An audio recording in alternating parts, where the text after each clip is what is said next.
as we count down to kick off for the 2026 Red-White Spring Game at Memorial Stadium.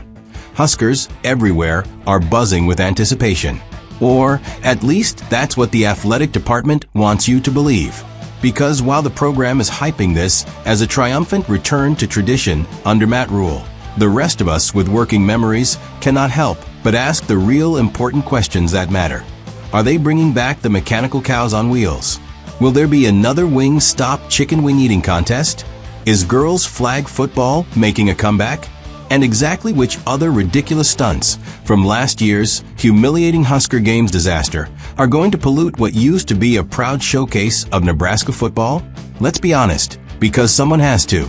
The entire 2025 Husker Games fiasco was Matt Rhule's own ingenious masterstroke.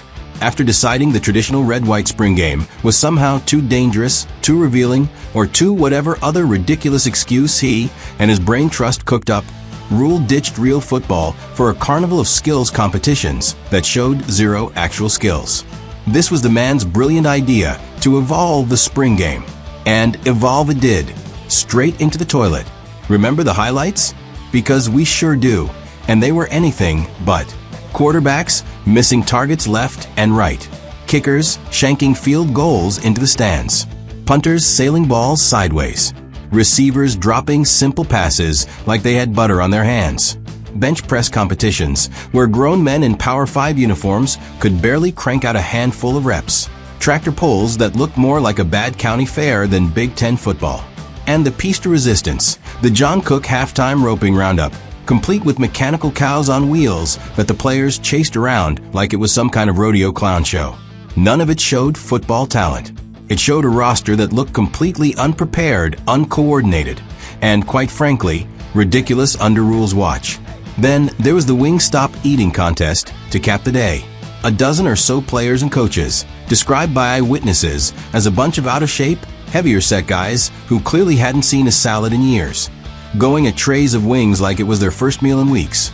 Spoiler alert, most of them tapped out halfway through, faces covered in sauce, looking exhausted and defeated.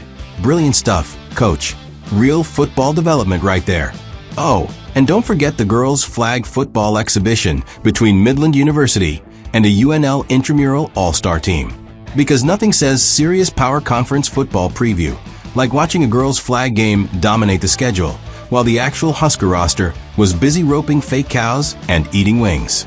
The Midland team rolled to a 61-0 blowout, by the way. That's the kind of competition Nebraska fans paid to see. The whole event was a master class in disorganization. No clear schedule. Events bleeding into each other. Fans wandering around confused while nothing meaningful happened on the actual football field.